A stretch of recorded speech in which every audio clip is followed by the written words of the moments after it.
this? It's dangerous to podcast alone. I'm Emma's been telling me for years that I play too many games at a time, so I finally took the lesson. Host Madelyn. I'm your, what happened at the end, Emma? Host Emma. I won't tell you, so you can sign out right now and go look it up on Wikipedia if that's what you're here for. And thanks for tuning in to this week's show. It's 7 weeks of gaming. Yep. So we had our PAX special episode. Yep. PAX feels like a long time ago now. Because it was. It's crazy, 7 though. weeks is not like a short amount of time, you know. I know, but I can't believe how quickly it's gone. I'm contractually obligated to say that each time we do one of these. Yeah. And wow, Emma's been gaming. I sure have. I've been doing some gaming. Big game, like a warm gamer spring. Yeah, you're right. I'm warming up for Jeff's hot gamer summer. With my warm gamer spring. Copyright that. Temperate gamer spring. Yeah. Bring a sweater, just in case it gets cold in the evening, gamer spring. You're right. Well, shall I just start us off by wrapping up? You have to go first because I have 2 games. Okay. I was just going to wrap up my Rebirth thoughts here because I did headphones out? Finish the game. No, I specifically came up with notes for myself that are pretty unspoily. All right. Overall thoughts, same as what I said last time. I think it has the same pacing issues overall that Remake has. I think for some people that might be softened because of they're just going to more places in this one. I think some people felt trapped in Midgar in Remake, but that's not a feeling I had. So it didn't really change my perception of the overall pacing of this project. I think it's just a little weird. Rebirth has like a new problem and like a couple of times where they move on to the next thing a little too fast, actually, I think. I was really wanting like the Yakuza style like cut to save at like chapter breaks sometimes. Because I think that's a nice little cheat that games can use when it's like there's an emotional moment that maybe you want to let sit for a bit, right? Where you can cut the player to a save point, let them like process it, maybe put it down and walk away for the night or go on to the next thing. But either way, like creating like that artificial pause in there, I felt like Rebirth could have used a few times. It does feel like, I mean, in many ways, games are more like television than movies, at least in length. And so having that ability to chunk it out, to get that, that episode credit roll. Yeah. My very vague ending thoughts. Okay, I wrote this up. While it was happening, I wasn't sure if I was having the correct reaction to events. That was sort of my main emotional response. But after thinking about it, and I saw one quote, I don't remember if it was from Nomura or Nojima, just talking about like their overall goals for this installment. I think I did have the correct response that they wanted me to have. And the further I get away from it, the more I appreciate that response. And I sort of appreciate the ideas and concepts that they're going for. I have a little bit more quibbles in the actual execution of things than I did Remake. But the further I get away, the more I think about it, the more I like it. And the more I like the ideas of where we're going next. I do have to say it's a testament to the gamer sphere that I have not been spoiled on if Aerith is still dead. Remains dies. Remains dies. Yeah. Still have a Schrodinger's Aerith. Yeah. That I'm holding here, both alive and dead. Yeah. Which I did not think. I thought I would get spoiled on that. That was a bad instantly, snap, but like right away. Yeah. I did, before I finished, I saw like a YouTube title that was it was the ending, but it wasn't correct. Oh, whoa. The title was incorrect. That's I won't say what the title was, but it's not what happened. You can interpret sick in any way you want. That's correct. That's the correct way to interpret it. Okay, my other notes here. Most out-of-pocket place I cried. I think about this a lot because I feel like in the early days of the podcast, I said, like, oh, I don't cry very much at, like, media. And now that I'm old and decrepit, I cry, like, all the time. Anyway, I cried when I played the piano minigame as Tifa playing Aerith's theme to a bunch of cats for a side quest. Oh. Okay. Sure. I just felt like sharing that with everyone. It really made me very emotional, the whole situation. So I'm tearing up a little bit thinking about it. Also, the very end of the full version of No Promises to Keep, which is the theme song for this game, like, insta makes me cry in a way not seen since the point where Xion starts to cry in Kingdom Hearts 3. Like, right. Just, like, immediate, I feel it in my throat. You really should have been an actor. Just being able to be like, it's that easy to trigger that. Like, you could have been in pictures, baby. It's that easy to trigger that, but only, like, really specific things. I'm just imagining you on set with Scorsese, and he's like, all right, take 7. Hit the tune before we roll. Okay, I thought this would be fun. The characters ranked by how fun I find them to play in Rebirth. Number 1, Barrett. Aw, man, I was hoping it'd be Red 13. Nope. Barrett, once you get the timing for charging his fast charge for his overcharge, it's very satisfying to just basic attack with him. His ATB charge goes up so freaking fast, and in the late game you get, like, more abilities that make it go up even faster, so he's just, like, shooting off bullets everywhere. He has a nice ability for raising pressure. Just fun guy, super tanky too, so even if you suck, you probably aren't going to die. Next one, Yuffie. She has her special dodge, which is fun. She has a doppelganger move where she makes a copy of herself that does everything she does when she does it. So, for example, if you were to put down Aerith's arcane ward that's a double spell cast, then use Yuffie's doppelganger and put her in the arcane ward, you can get 4 spell casts off for 1 ATB charge. And that's just cool. Plus she has elemental damage in her basic moveset, which is cool. 3, Kate Sith. Nice. What a weirdo. I love you. He has a thing where you have to, like, manage him and his, like, Moogle summon at the same time. And also tons of, like, luck-based skills and, like, random chance-based skills. Oh, I never play characters like that. I hate characters like that. I love him. I think that if I got better at him as I went, I think if I had, like, fully mastered his moveset, I might have put him above Yuffie by the end. But I was, like, just getting him, I think. Right on that, Aerith, same with her. I only really started, like, getting her towards the end. You really have to get her starting ATB up fast. And then she can start generating ATB on her own. But, like, her general charge is so much less than, like, everybody else. But her magic does so much damage. Then Tifa. I'm just not good at Tifa. That's the main problem. That is the classic Talk This dilemma, is if we're bad at it, it's bad. I just get hit and die a lot as Tifa. I mean, I like her chi charge stuff where you have to, like, use unbridled strength and things. But she's really fragile, and I'm not as good at dodging as her as I am with Yuffie. Then Cloud. There's nothing wrong with Cloud. He's just, like, he's always there, and he's, like, very all-rounder on purpose. I found his solo fights really hard in this one in a way I didn't in Remake. I don't really know why. And then, unfortunately, Red, who I found to be a super useful AI party member, who would just do his stuff on his own, and then I could switch to him, use a couple of abilities, and then switch back off of him. So it's testing the animal companion. Unfortunately for Red.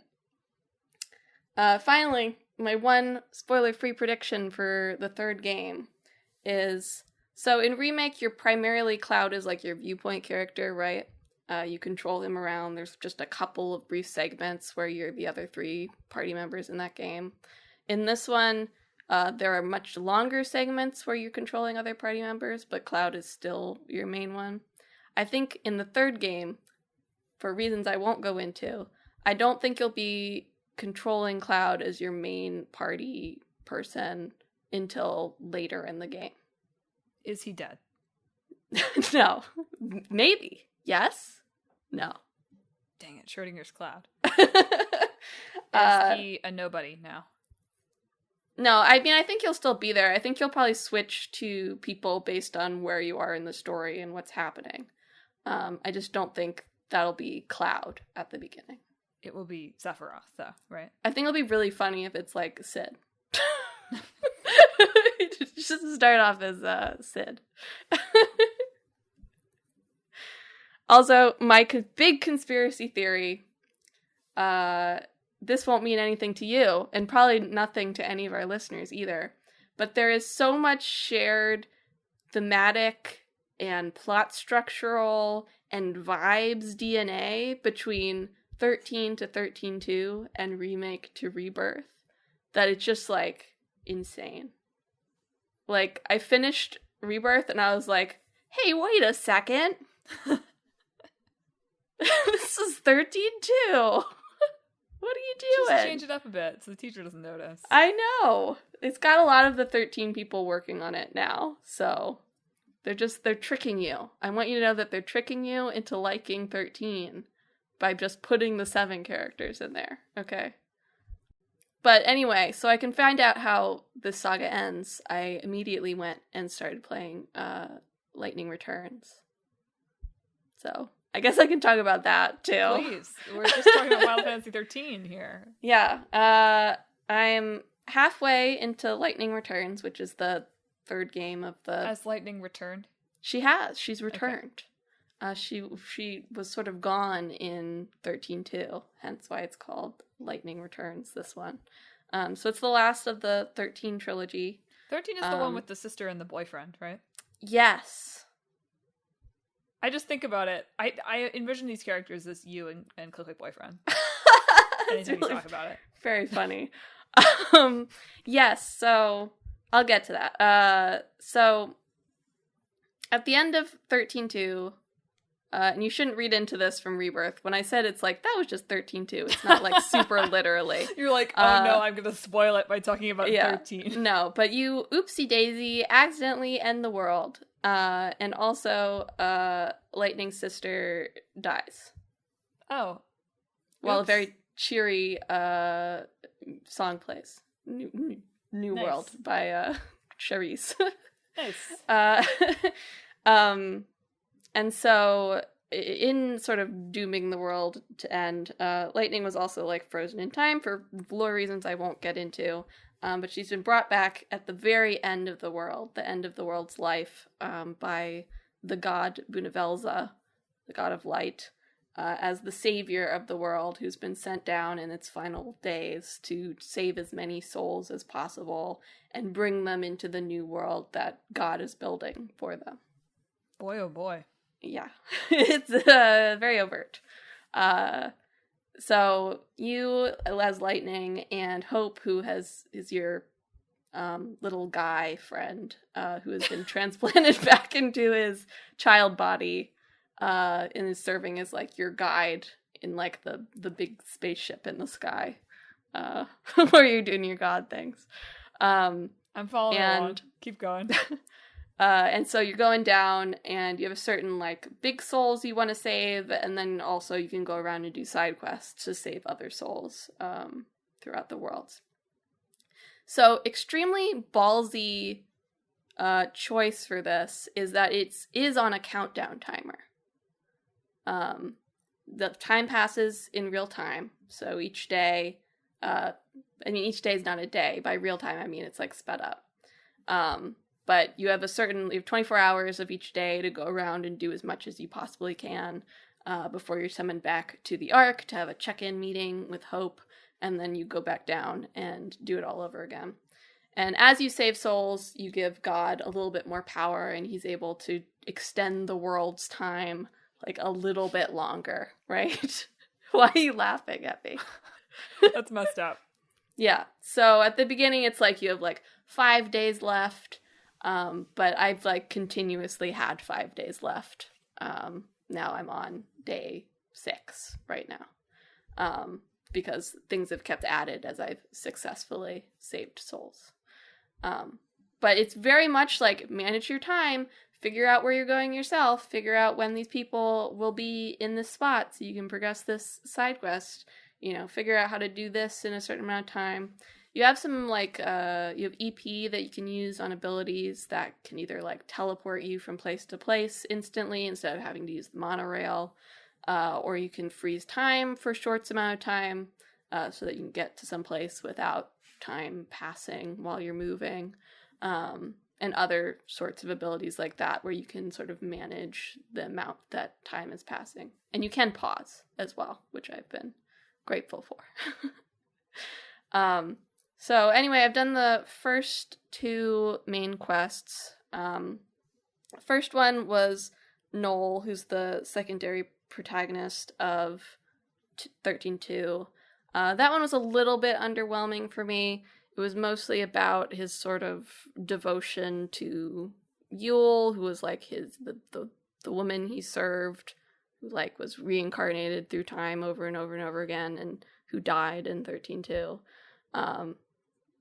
The romantic relationships in 13 are not the strongest suit of this series. The better example here is I also did Snow's questline, who is the boyfriend and Lightning is the sister, right? Sarah and Snow's relationship, Sarah being the girlfriend of this, has always been like functional for the narrative, right? It exists, it informs their characters a little bit, but you don't, like, past the first game especially, it's like not like, oh yeah, this is like a super great romantic relationship. I also just want to just double check something that you said, and I feel like I remember this, and I'm not sure. The sisters' names are Lightning, and Sarah. Yes. Okay. Lightning is her soldier name. Oh, okay, great. I was like, his name is just Snow, though, so yeah, that's a hippy dippy parent. That's fine. But I was like, wait a minute. These 2 things are not the same. Anyway, continue. Sorry. Got it. But anyway, the relationship between Snow and Lightning as, like, brother and sister-in-law is, like, so much more interesting, right? Like, Sarah, the romantic relationship is mostly set up there. So, like, there's the Snow questline's so good. It's such, like, a good culmination of their relationship from the first game, of Snow's been trying to hold it together over the years without Sarah, trying to do good in the world, but so I missed some context for this. The world sort of, like, people stopped aging when, like, the chaos entered the world, which happened at the end of 13.2. So the world's sort of been frozen, but also dying, right? So Snow's been alive and stuck as himself for, like, millennia, essentially, at this point. Oh, neat. Yeah, that's important context. Yeah. And, like, by himself for a large chunk of that time. So, very much in the first game, he's very the optimist, right? And Lightning is very the pessimist, and he's always, like, pushing forward to a fault, right? And she's always digging her heels in to a fault. And in this, she just can't believe that, like, he's, like, given up, or that he's, like, surrendered to chaos, or that whatever. And so when she comes to him, he's like, can you just please, like, hey, sis, can you please just kill me? And her response is like, you want me to be your sister and you want me to kill you? It's so good. And there's a whole scene where she's, like, hugging him and punching him at the same time, and it's just like, yes! This is the stuff I like!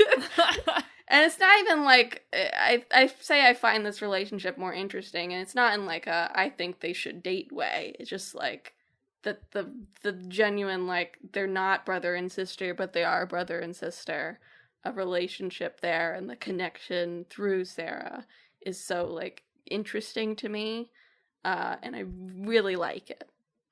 So that's my that's my Lightning Returns review. I also think it's just extremely funny. They must have been allowed to make it like a countdown timer game because they knew no one was going to play it. They were like, we saw the declining sales for 13.2. No one's going to buy this game. And they were right. Basically, no one did. So there's that. I hope that I finish Lightning Returns and then they immediately are like remastered collection on PlayStation. That would be fitting. I also think that if they were to take the countdown system from Lightning Returns and put it in like halfway through like the third game in the remake series, I would kneel. People would be angry. I would applaud. I would yell, "Bravo! Now make a musical game. Now write a Final Fantasy musical." They're never gonna make a musical game. Everybody hated Atlantica. Nora was like, "Here's have us swim this way as a treat," and everyone was like, "We hate this." Rebirth is already like a musical game. It functions on musical logic sometimes. I can't wait. Did they steal bread? They don't steal bread. There's no stealing of bread. Fair enough. But anyway, I'm very much enjoying Lightning Returns. I've like started the other 3 main quests now because you can do them in any order. So I'm looking forward to seeing where those go and how we ultimately end up. I think they should call the next Final Fantasy one, they should call it Final Fantasy VII Remastered. That would be really funny.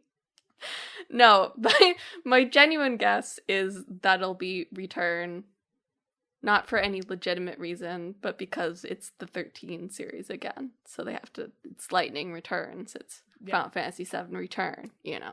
Yeah. We'll find out.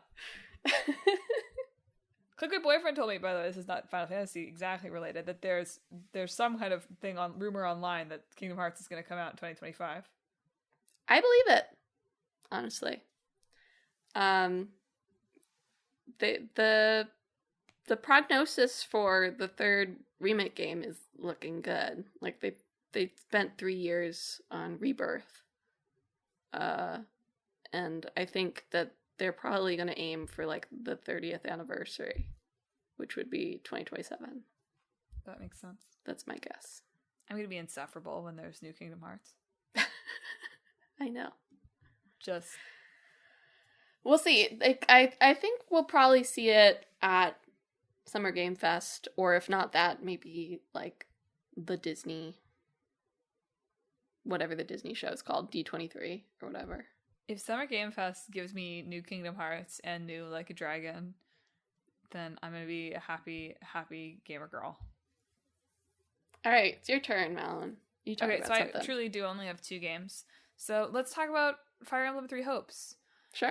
By the way, there is a show running in New York right now at Signature called 3 Houses, which I think is funny. Is it a Fire Emblem adaptation? The poster suggests no.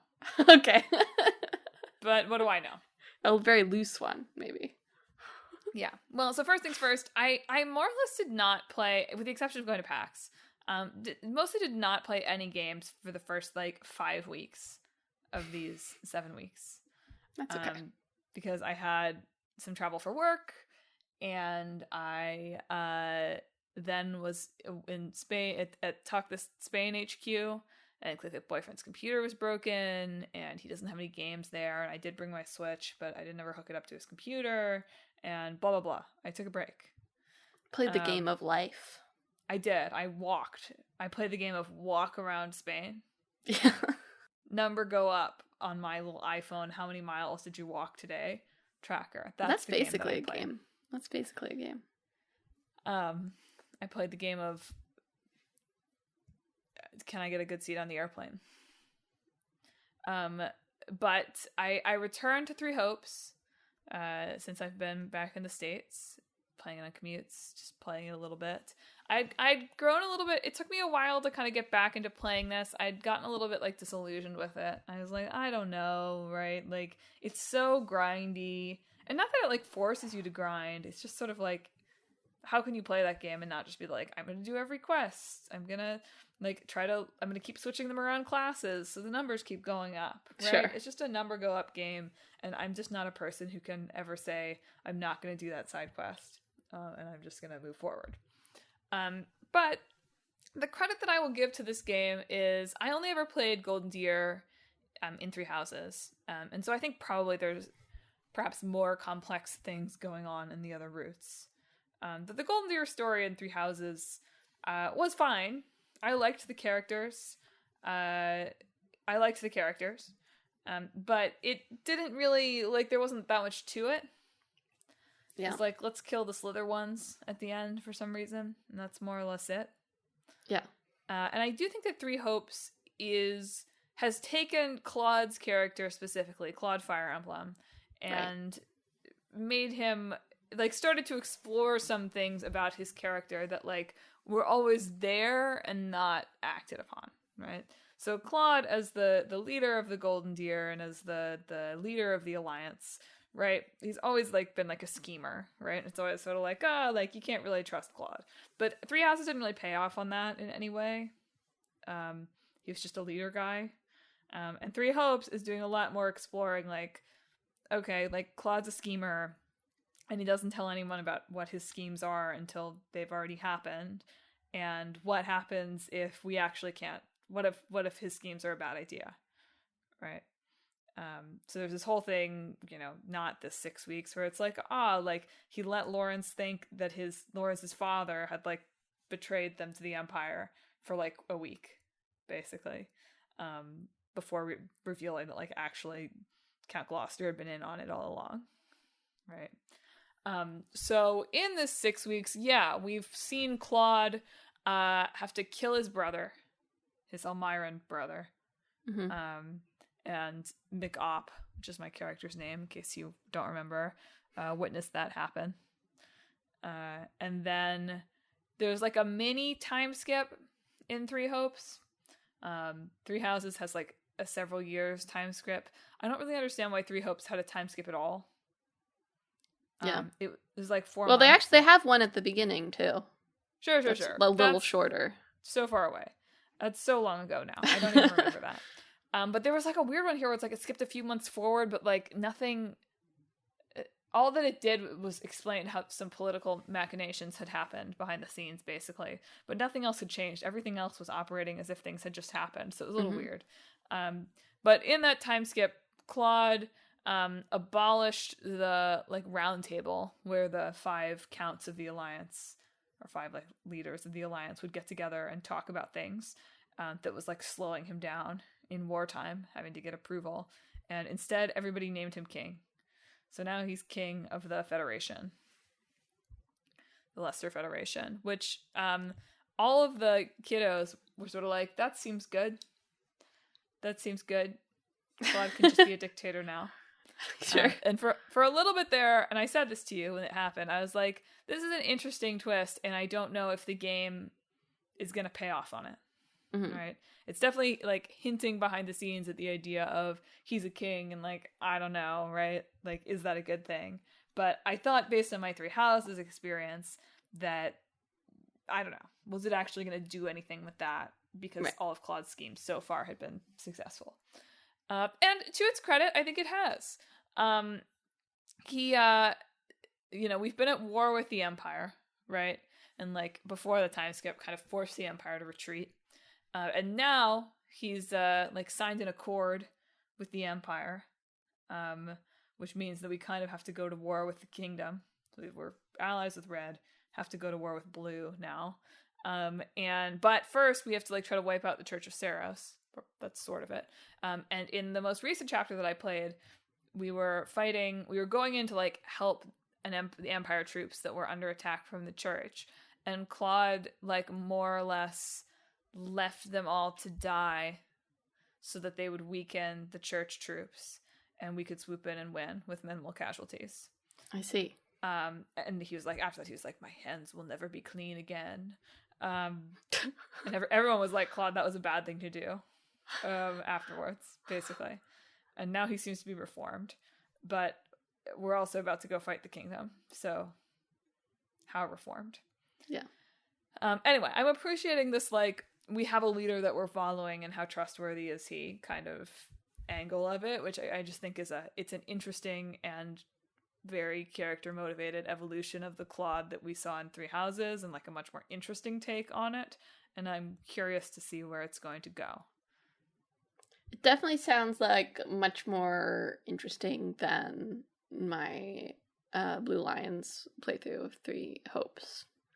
But I feel like the Golden Deer route had a lot of places to expand character-wise, whereas perhaps the other two routes had maybe a little bit more to expand lore-wise, and I'm more interested in when things expand character-wise than I am lore-wise.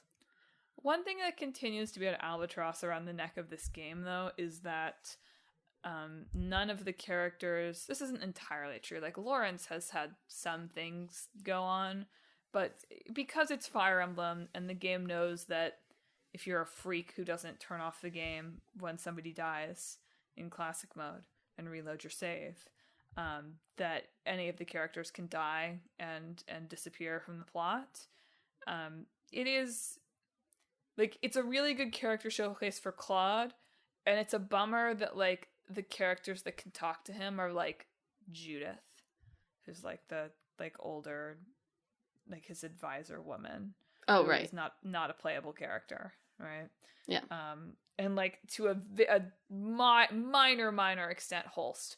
Although I don't really know. I guess it must just be like if Holst falls in battle, because he's a character, Hilda's brother, who is the like superstar knight of the Alliance/Federation. Like, I guess that maybe if he falls in battle, like, he's somehow still around. That is actually something I haven't thought about until this moment, that like I feel like Holst does play a not insignificant role in some of these things, of it being like, yeah, like Holst is really powerful basically all the time, and I'm like, what happens if he dies? But it is, yeah, like it's a challenge that it feels in some ways impossible for these games to ever overcome. Yeah.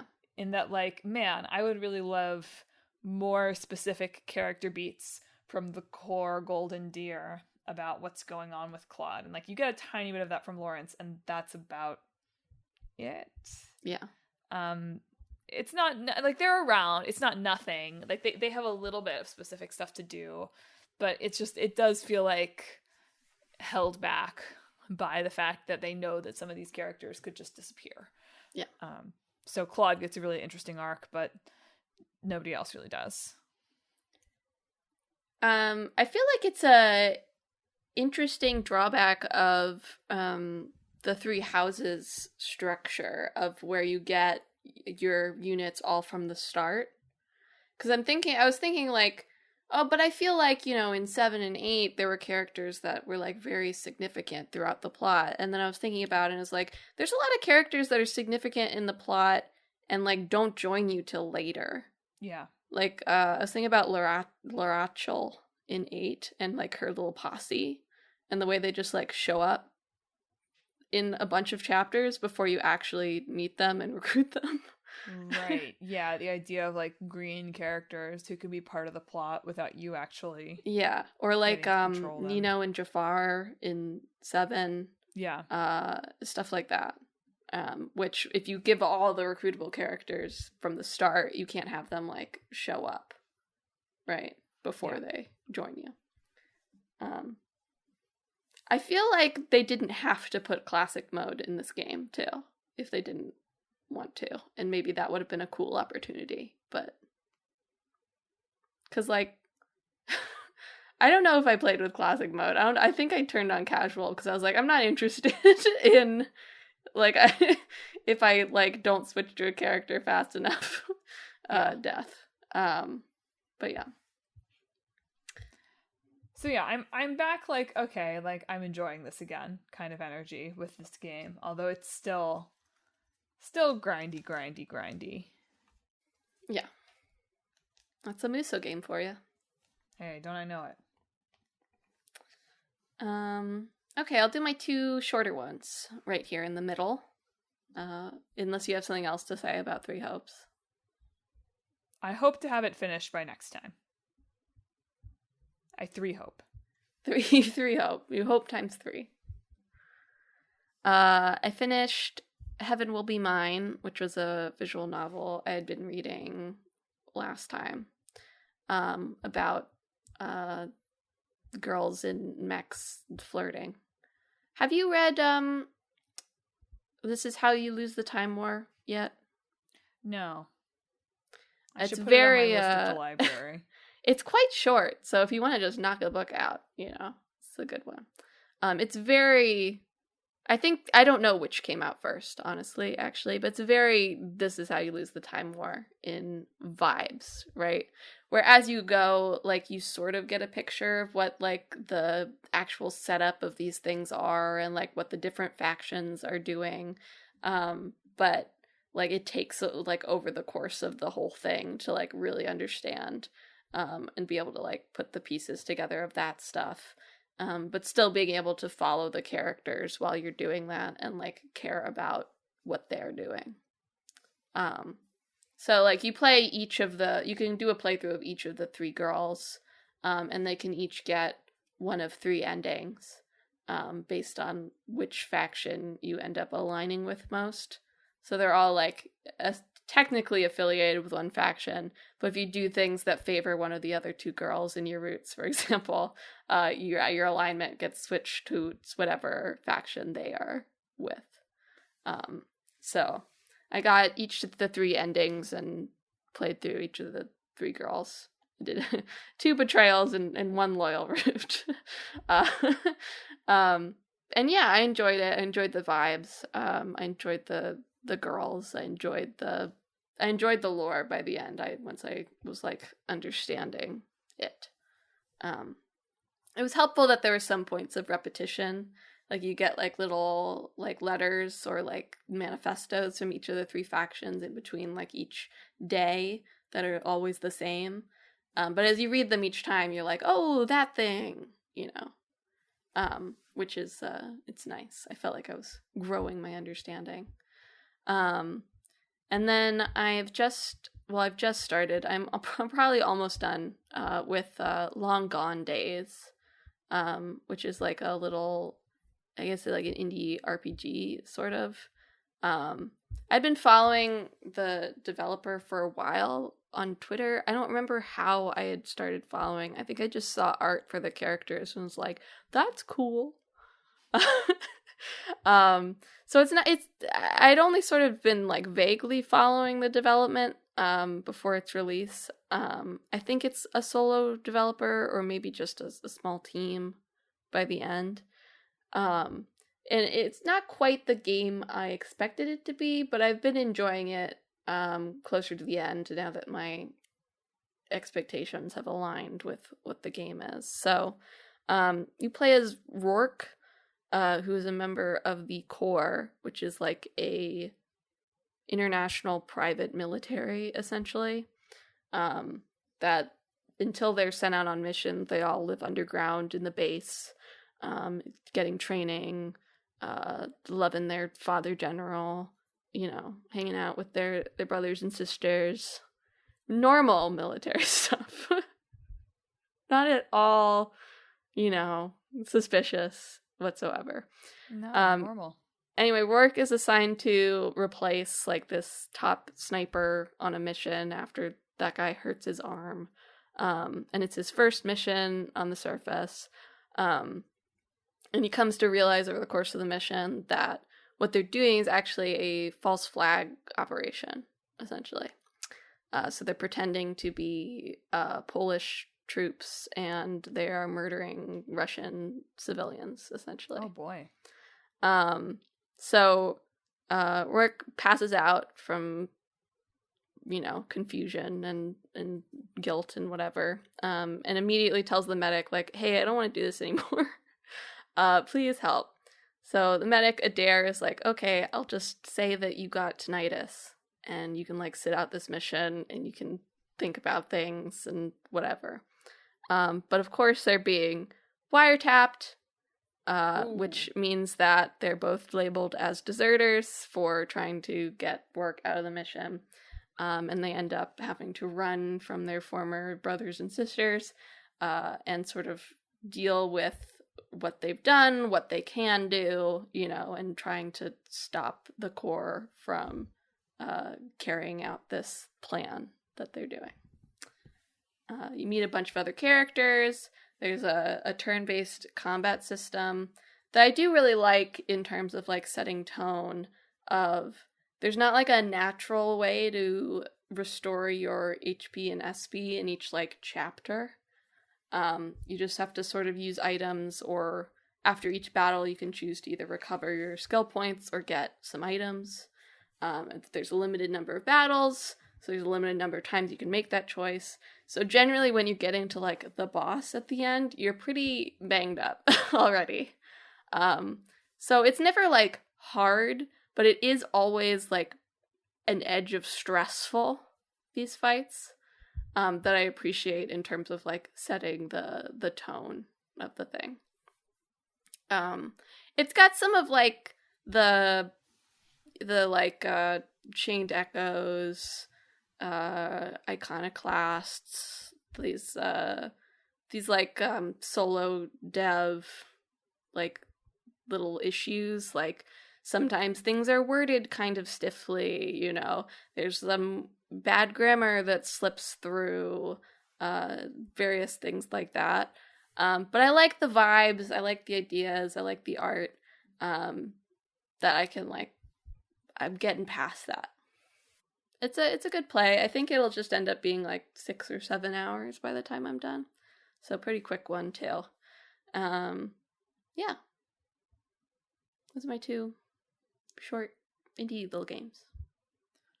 Well, speaking of a quick play, my second of 2, game 2 of 2, is that it's DLC. It's not even its own full game. Is that I played through all of Lost Judgment's DLC expansion, The Kaito Files. Woo! It was good to hang out with Kaito again. Mm-hmm. He is so missed from Lost Judgment. Mm-hmm. I will say that I don't think, before I get into too much of this game, I feel like there was plenty of speculation, and continues to be some speculation around when this came out, of if it was like a soft launch of, Yagumi's actors, agents, managers, whatever, were being very difficult about his license rights and PC, and there was a lot of chatter when this came out of if it was, them testing to see if they could continue the Judgment series without Yagami. Yeah. And I don't think that would work. I don't think it was that either. I know it wasn't that, but I just want to be clear that I don't think that it would function. I think it would just veer back too close to the main series. Yeah. Not that Judgment ever really got away from the main series, in my opinion. Like, it could stand to veer more away from it, to be honest. I do think, though, that this underlined for me a little bit how Yagami does have quite a different vibe from both Kiryu and Ichiban. Yeah. Just in kind of like attitude and like style, both like actual style and just general kind of feel. And yeah, like Kaito, and it doesn't help that his backstory is like, it's like a weird mix of like, sort of like if you took Majima and Kiryu and kind of like smashed them together a little bit. This game has a lot of elements kind of ripped from like Yakuza 0 and Yakuza 1, I'd say, here, sort of. In the like, he's got a kid following him around, and he's nice to the kid, and he's got a lost love who it wasn't right for him to be with because he was in the Yakuza, right? So a lot of like similar beats, which is okay. These games do hit the same beats over and over, and I like that. Mm-hmm. It's good that they hit the same beats over and over. It also, so all this to say, I enjoyed the Kaito Files quite a bit. I think it was an excellent extended Yakuza side quest. I do think that it I was thinking about Gaiden a lot in comparison to this, right? Obviously Gaiden, a much bigger game, but in the same vein of a like, let's spend another few hours with a character in a more contained story. Right. And I think that in some ways the narrative of what was being told here was more successfully packaged, right? It felt neat. It was like a case. It all tied together. It was nice, right? And the Gaiden story is feel a little meandery, yeah. Right? And I think that there are some nice character moments in here, and it's a nice Kaito character showcase, although we don't get to see him spend very much time with anyone else from the series, which is a little bit of a bummer. And I think it's something that Judgment has not to date done as well as the Like a Dragon, like quote unquote, that mainline series. Is that it's not quite let us develop relationships with the characters over time. It's just baffling in Lost Judgment, honestly. I know. They're all there. They just don't do anything until like the end, where they're like, yeah, they're on the golf cart now. Yeah. No, it's weird. But it's a nice backstory for Kaito. But I wish Yagami was around, because like the idea of Kaito having like a serial killer like true love, and spoilers, like she's ultimately is not a serial killer, but man, I would love for like Yagami Justice Takayuki to have some thoughts on that. Yeah. You know, it was like he would have some thoughts on this, and like the justice of this. And Kaito is just like, man, when he was like, here's where the story ends, you get iced by an ex-Yakuza on the roof, I was like, heck yeah, that's sick. No other character would do that, and would you buy it? I thought he might shoot the guy for a minute. Yeah. Which was awesome. I was gonna say, I'll bet you have feelings about the ending. I did not like the very ending. Yeah. So what I'll say in the lead up to that is something I appreciated about this game, something that is often frustrating to me, and sometimes it works well, but is often frustrating to me about the mainline games, is that they don't allow any denouement or any coda or any moment for any of the characters to take a breath. Yeah, that's fair. Yeah. Right? It's Kiryu bleeding out in the snow, and then we're not going to find out what happens to him for 4 years, right? Yeah. It's that pretty much over and over and over again. And something I appreciated, I really liked the scene at the end with Kaito and his not son. Oh, yeah. They got to talk about their crappy dads. Yeah. And like have a moment to process what happened. Yeah, I think that's probably one of my favorite scenes of the games I've played, to be honest. That was really touching, and it's the kind of moment that the games have honestly not once let Kiryu and Haruka have. That's probably an exaggeration, but certainly never at like the end of a game. I feel like the closest thing that they've let anyone have is like Daigo getting that letter from Kiryu at the end of 6 is the closest thing to that, and that sucked. So we just aren't gonna, like, we're gonna leave that alone. So that was really nice. And I didn't even mind the like, haha, like we're gonna have a duel for her heart. Like, I thought that was kind of like that. I was like, oh, this is funny. I think the issue is just that guy is so like, who's this guy? Who is this guy? I know, like, who is this guy? But yeah, it's crazy that she is coming back with him. Yeah, it'll be interesting. I think it'll be really interesting in Judgment 3 if they bring Mikiko and Jun into it at all. Or if they're on a cruise. Or something. I don't know. Mikiko is so cool. Yeah, right?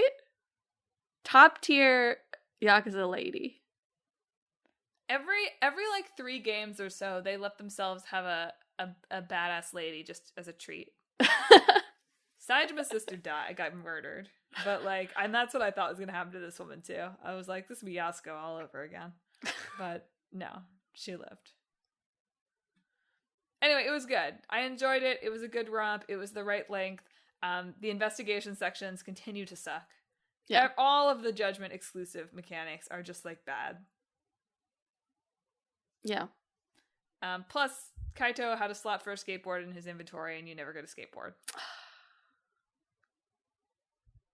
I think you should have been able to get a skateboard and then immediately every time you pull it out, he just Wipe eats. out. He eats Or it. June's like, how old are you? Like, you're a loose. Like, absolutely just roasts you every time. Yeah. It comes out. Couple other quick thoughts. Kaito having super smell and super hearing, very good. Doesn't make any sense, but like, good. Excellent. Yagami running around in the mountains off screen, like fighting a bear and doing paddle boat chases, very good. Yeah.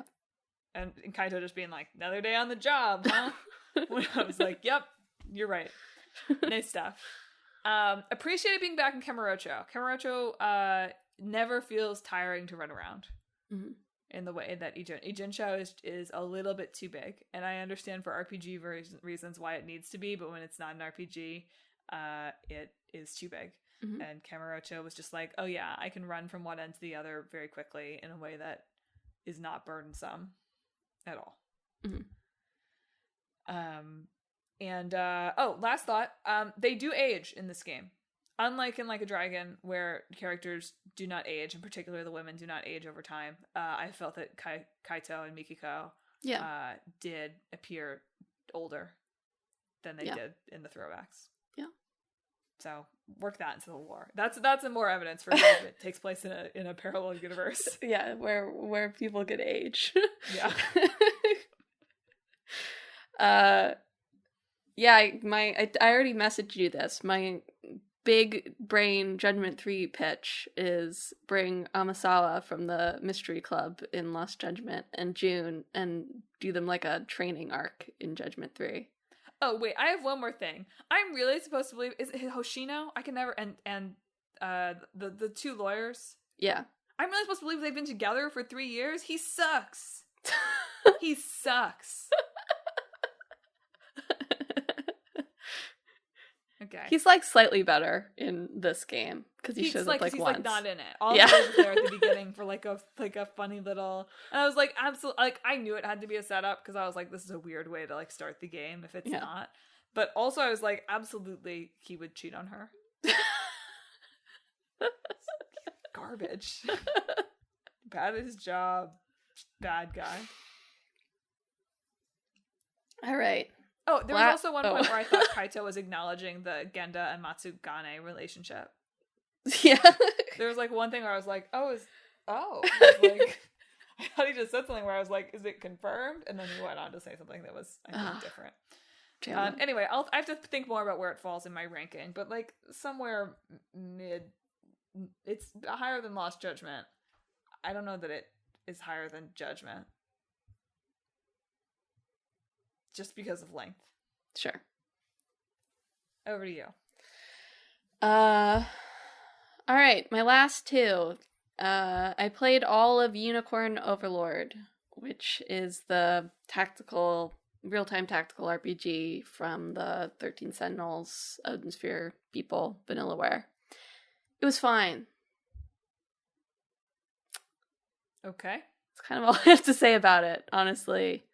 So the way this one works is like you have like units where you set various characters in like a squad, right? So you unlock new squad slots, and then you can unlock other and then the number of characters you can put in a single squad. And then it's sort of like a little like code, like if-then statements, sort of. So each character, you can set up the logic of their skills. So like, if there's cavalry in the enemy party, do this one.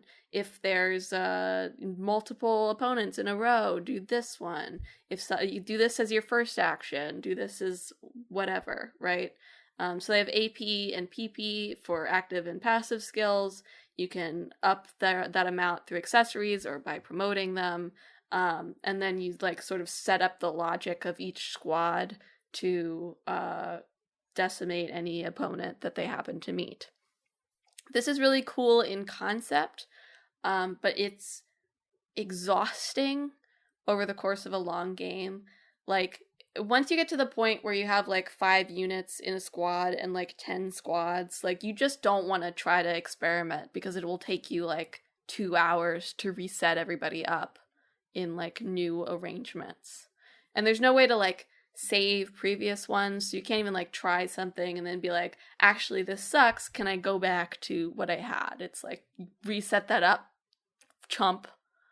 And so it just like, it just got very tiring, and like, it sort of went through this arc at the beginning. I was on the second highest difficulty at the beginning, and I was like, this is super easy. And I switched it to the highest difficulty, and I was like, this is pretty good. And then close to the end, I was like, I'm really tired. I don't want to go through the menus anymore. So I switched it back down to the second highest and just sort of breezed through the last few levels. Because there's like a significant difference between the highest and second highest difficulty levels, where like hard is not hard, essentially. Yeah. And then, but like, there's all these other things you can add, like weapons that give you other skills, you know, you can upgrade these weapons, you can do all these other things. There's just too much happening, essentially. And they give you so many characters, and so many of them look the same. When you get to the elf land, I'm sorry, I don't need another tall blonde elf archer. Please stop giving me them. I got like 4. They all look the same. That's enough. Yeah. So, and the story was nothing special, just sort of your standard, the boy returns to save the crown from the evil emperor thing. I don't know. It was fine. It didn't really do anything like offensive, but it also like didn't really do anything special. It had a lot of interesting ideas that it didn't really follow through on, so on and so forth. There's like a moral system, sort of. You can make decisions in it that generally boil down to like recruit them or kill them, which is just like, why? And I'd never picked kill them, and guess what? It never came back to bite me. Yeah. So I don't really know why they implemented that choice. It's like, if you want to just like hire units instead, because you can do that. You can go and like hire specific classes of units to use instead of like the named characters. But like, why would you do that? You get so many named characters. You get more named characters than you have slots in your fully upgraded roster. So just to make it harder for yourself, just because you hate named characters? I don't know. Must be it. Anyway, that's my Unicorn Overload thoughts. I don't really want to talk about it more. I played the whole thing. But finally, I guess this is my big game. It's been a while since I've given an update on this, but Nier Reincarnation ended service. Oh wow, it has been a while. Yep. They finished the story and they ended service last week, I think. Very, it's a gacha game. We've got to penalize it for that. We've got to say, we got to tut our finger at it, right? Gacha games are bad. And it wasn't a very interesting gacha game, like gameplay-wise. It was mostly like menuing, right? You set up your loadout, you do the quest, and then you skip the quest a bunch of times so that you can get the materials so that you can upgrade your loadout. So you can do a harder quest and then skip that quest a bunch of times. So not very interesting gameplay-wise. But I really did enjoy the story and the way it was sort of structured. So this last, act, essentially, has been, bringing the characters from the short stories before, have all sort of been transported into the cage, and are defending it from the enemies that are infiltrating, and you finally, learn what the cage is, what's happening here. I think the way that it ends up tying into, the previous 2 Nier games was about what I expected by this point, but was still impactful in the way that it was done, I think. And I thought that the ending was very emotionally resonant, and they played with even the limited gameplay in interesting ways towards the end. to like, you know, say things about what was happening and have like sort of a meta perspective on things too by the end. And just genuinely really enjoyed it. Some characters that I really like. After I finished the chapter, I just spent the rest of the time like collecting hidden stories and all the various extra character stories you can get for some of my favorites. And just it was really like they've thought these characters out really well, and I found some of their stories really like really good, and the way that certain stories fit together was really interesting. Just like, you know, I don't like that it's a gacha game, but it's using that sort of format of having like various event stories, very special stories for each character, like all these little short stories about each of these characters that come together to form a full picture of who these people are and what happened in their life. That just I really enjoyed. I don't know. It was a Nier game. So that's how it was in the end. It sucks that it's just like gone now. You know, there's a really good database that has all the like character stories and hidden stories and like little extra text on the weapons and the different character costumes and stuff that you can look through. And I'm sure you can find full playthroughs of the main story stuff on YouTube, but like I guess it's very Nier-like that it's just gone now. You know, it is on theme. Yeah. But yeah, I now have 13 gigabytes more space on my phone, which is very much appreciated.